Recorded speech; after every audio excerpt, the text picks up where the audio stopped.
Hi, I'm Riley Purcell, and for my Learning Object 2, I watched a video by Chris Anagui, and he talked about his grandfather's experience with dance and growing up in his culture.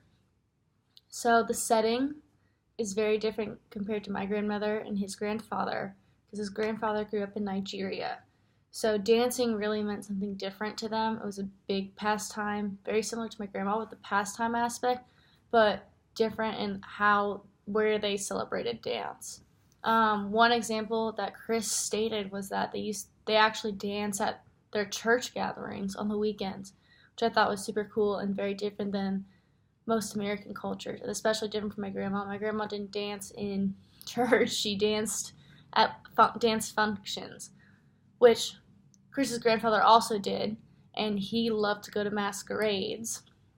And masquerade in Nigeria is a little different than masquerades in America, which a masquerade in Nigeria means that they get all dressed up in costumes and they dance and hang out and celebrate life. Kind of almost like Halloween is what I got from it, but I could be totally wrong.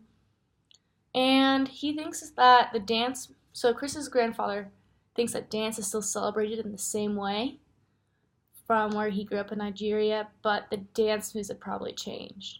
But he could maybe not recognize the moves himself, but he could really understand the feeling and the energy behind the dance motions, which I thought was super cool. And my grandma kind of had a similar idea where, like, dancing is, you might not understand the dance moves, but they all mean something.